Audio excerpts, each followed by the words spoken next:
Hello everyone, my name is Giren Alfiansa.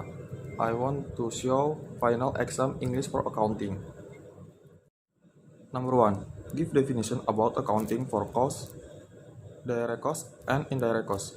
Direct and indirect costs are accounting concepts that help you separate expenditures that fluctuate relative to how much business you transact and costs that stay mostly the same. Whether you sell one item or 1,000. Direct costs are considered direct because the expense incurred go directly into the product or service you sell. Indirect costs are indirect because the described items necessary for running your business but not necessarily for producing your product. Next, number 2. Explain direct and indirect costs. Explain of direct costs. The most above example of direct costs are the materials that go into producing the item you sell and the labor that goes into creating it.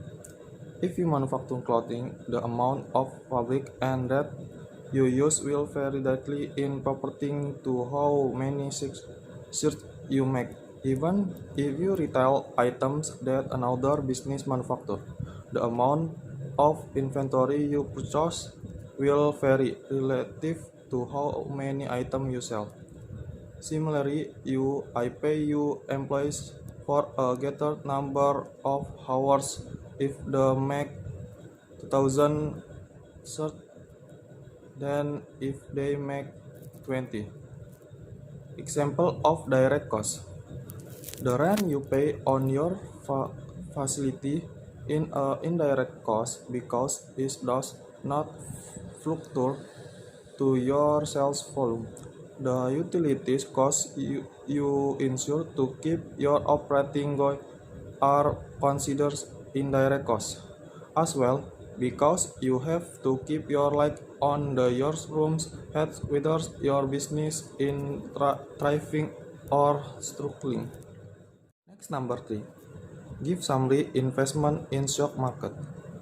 The stock market refers to public market that exists for using buying and selling stock that trade on a stock exchange or over the counter.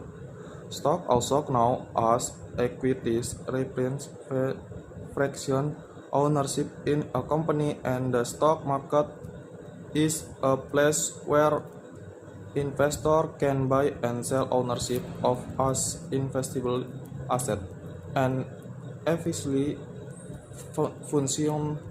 Stock market is considered critical to economic development as it gives companies the ability to quickly access capital from the public. The secondly purpose the stock market serves to give investor, those who purchase stock, the opportunity to share in the profit of public traded companies. Investor can profit from stock buying in one of two ways. Some stock pay regular dividends. The other way, investor can profit from buying stock in by selling their stock for a profit if the stock price increase from their purchase price.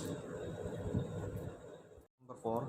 Explain the roles of accountant in globalization era. Globalization has led to the transformation of management accounting, and it is evident that the metamorphosis is still on. The roles of management accounting have changed from the traditional bin accounting to become core partner in almost every managerial task. These roles will vary from one business to another depending on the size of the business, the target market, the type of the business, and the culture of the business, among others. Number 5. Explain the roles of accountant in globalization era. Management accounting in modern business operating in a globalization economy have to break away from the traditional scale of providing only internal information to the external market, and inform the top management team and decision-making team on external parameters concerning as well as affecting the business among them. That's all I can say. Thank you.